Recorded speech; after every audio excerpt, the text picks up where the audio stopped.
بسم اللہ الرحمن الرحیم۔ شروع اللہ کے بابرکت نام سے جو بڑا مہربان اور نہایت رحم کرنے والا ہے۔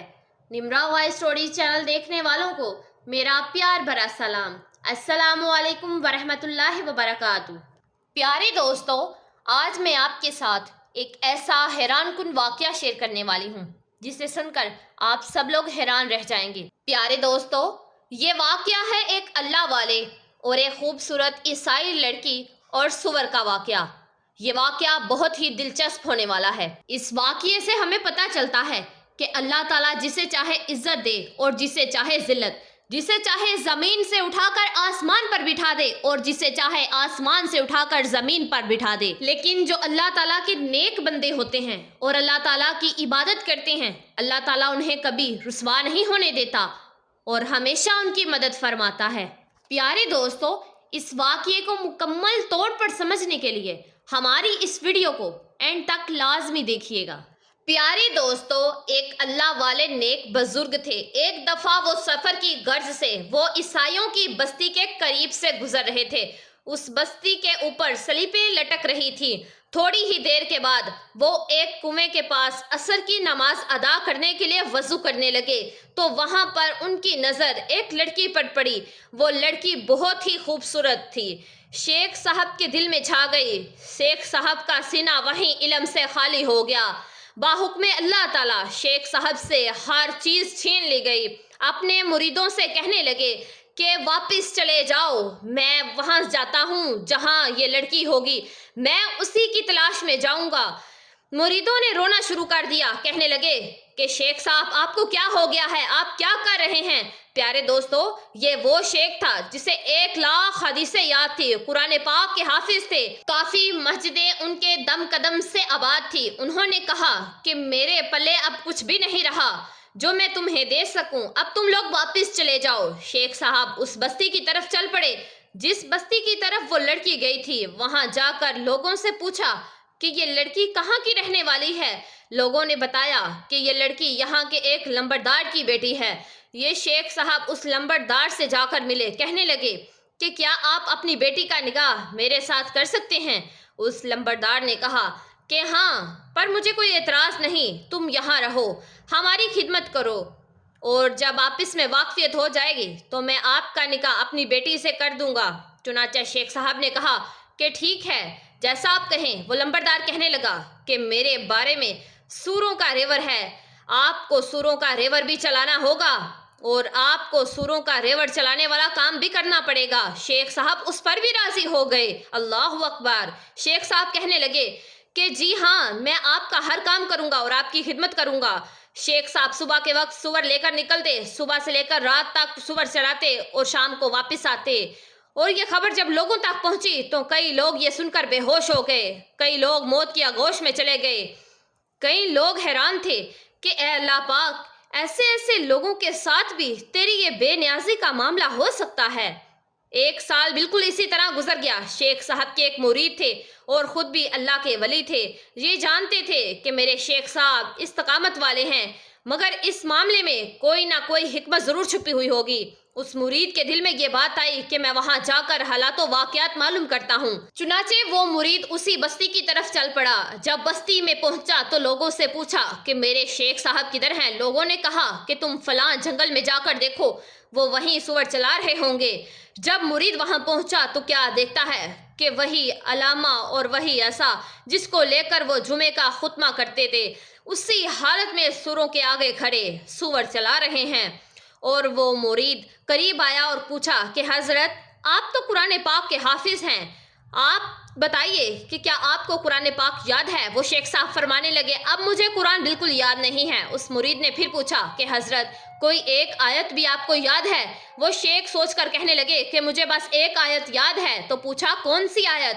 تو کہنے لگے کہ جس کا ترجمہ یہ ہے، جسے اللہ تعالیٰ ذلیل کرنے پر آتا ہے اسے عزت دینے والا کوئی نہیں ہوتا۔ پیارے دوستو، وہ شیخ پورا قرآن پاک بھول گئے اور صرف ایک آیت یاد رہی جو کہ ان کے حال سے ہی تعلق رکھتی تھی۔ مرید صاحب رونے لگ گئے کہ حضرت کو صرف ایک آیت ہی یاد ہے۔ پھر دوبارہ سے پوچھا کہ حضرت، کیا آپ کو حدیثیں یاد ہیں؟ تو فرمانے لگے کہ بس ایک یاد ہے جس کا ترجمہ یہ ہے کہ جو دین کو بدل دے اسے قتل کر دو۔ یہ سن کر مرید پھر سے رونے لگا اور وہ شیخ صاحب نے رونا شروع کر دیا۔ کتابوں میں لکھا ہے کہ شیخ صاحب روتے رہے اور روتے ہوئے انہوں نے کہا کہ اے اللہ پاک، میں آپ سے یہ امید تو نہیں کرتا تھا کہ مجھے اس حال میں پہنچا دیا جائے گا۔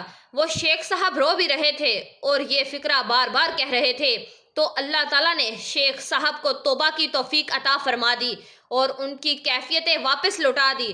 پھر بعد میں مرید صاحب نے پوچھا کہ یہ سارا معاملہ کیسے ہوا؟ شیخ صاحب نے فرمایا کہ میں بستی کے پاس سے گزر رہا تھا، میں نے سلیپیں لٹکی ہوئی دیکھی تو میرے دل میں خیال آیا کہ یہ کیسے کم عقل لوگ ہیں، بے وقوف لوگ ہیں جو اللہ تعالیٰ کے ساتھ کسی کو شریک ٹھہراتے ہیں۔ اللہ تبارک تعالیٰ نے میری اسی بات کو پکڑ لیا کہ اے شیخ، اگر تو ایمان پر ہے تو کیا یہ تمہاری عقل کی وجہ سے ہے یا میری رحمت کی وجہ سے ہے؟ یہ تمہارا کمال نہیں، یہ تو میرا کمال ہے کہ میں نے تمہیں ایمان پر باقی رکھا ہوا ہے۔ اللہ تعالیٰ نے ایمان کا وہ معاملہ میرے سینے سے نکال لیا کہ اب دیکھتے ہیں تم اپنی عقل پر کتنا ناز کرتے ہو۔ تم نے یہ لفظ کیوں استعمال کیا؟ تمہیں یہ کہنا چاہیے تھا کہ اللہ تعالیٰ نے ان کو محروم کر دیا ہے۔ تم نے عقل اور ذہن کی طرف نسبت کیوں کی؟ اس واقعے سے یہ سبق ملتا ہے کہ کبھی بھی پڑھائی والی بات نہیں کرنی چاہیے، کیونکہ ہر حالت کی عطا اللہ تبارک تعالیٰ کی طرف سے ہوتی ہے۔ اللہ تعالیٰ جسے چاہے نوازتا ہے اور اللہ تعالیٰ جسے چاہے رسوا کرتا ہے۔ اگر کوئی نماز پڑھتا ہے تو یہ اللہ کی عطا ہے، اس میں اس نماز پڑھنے والا کا کمال نہیں۔ اگر کوئی نماز نہیں پڑھتا تو اللہ تعالیٰ نے اس کو توفیق ہی نہیں دی۔ کبھی بھی اپنی عزت و شہرت اور مرتبے پر غرور اور ناز نہیں کرنا چاہیے، کیونکہ یہ سب اللہ تعالیٰ کی مہربانی ہے۔ اور اللہ تعالیٰ کے بہت سے معاملات ایسے ہوتے ہیں کہ وہاں عقل و علم کو قابو میں رکھنا چاہیے اور اپنی زبان سے ایسی کوئی بات نہیں کہنی چاہیے جس سے اللہ تعالیٰ ناراض ہو جائے، کیونکہ اللہ تعالیٰ جو چاہتا ہے وہی کرتا ہے اور وہی ہر چیز پر قادر ہے، اور اللہ پاک جس کا چاہے سینہ علم کی روشنی سے منور کر دے۔ اور پیارے دوستو، یقیناً آپ لوگ بھی میری اس بات سے اتفاق کرتے ہوں گے کہ اکثر لوگوں کے پاس جب زیادہ پیسہ آ جاتا ہے تو وہ غرور اور تکبر میں آ جاتے ہیں، وہ سب کچھ بھول بیٹھتے ہیں، وہ خدا کو بھول بیٹھتے ہیں، وہ شکر ادا نہیں کرتے، اور جب ان کے اندر غرور اور تکبر کی ایسی لہر دوڑتی ہے تو وہ سب کچھ بھلا بیٹھتے ہیں اور وہ خود کو پوری دنیا سے طاقتور سمجھنے بیٹھ جاتے ہیں۔ اور پیسہ انسان کو سب کچھ بھلا دیتا ہے، اس کے قیمتی رشتے کھو دیتا ہے، اور پیسے کی وجہ سے ہی انسان میں غرور اور تکبر آ جاتا ہے۔ لیکن جو لوگ اللہ پر یقین اور مکمل بھروسہ رکھتے ہیں، انہیں اگر ان کے پاس پیسہ آ بھی جائے تو وہ ہمیشہ اپنے رب کا شکر ادا کرتے ہیں اور اپنی رب کی رضا میں راضی رہتے ہیں، اور یہی آج کل کی دنیا کی حقیقت ہے۔ مگر ہمیں ہمیشہ اپنے رب پر بھروسہ رکھنا چاہیے، اپنے رب پر مکمل یقین رکھنا چاہیے، کیونکہ میرے رب کی ذات جسے چاہے فرش سے اٹھا کر عرش تک لے جا سکتی ہے اور جسے چاہے عرش سے اٹھا کر فرش تک لا سکتی ہے، کیونکہ ہر چیز کا خالق و مالک صرف اس رب کی ذات ہے۔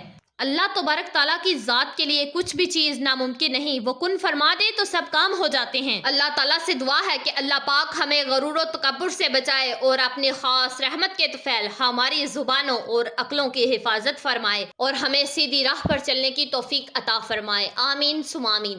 پیارے دوستوں، میں امید کرتی ہوں کہ یہ ویڈیو آپ لوگوں کو ضرور پسند آئے گی، اور مزید اسی طرح کی اسلامک اور معلومات سے بھرپور ویڈیوز دیکھنے کے لیے نمرا وائس اسٹوریز چینل کو لازمی سبسکرائب کیجئے گا، ویڈیو کو لائک کر دیجئے گا اور بیل آئیکن کے بٹن کو پریس کر دیجئے گا۔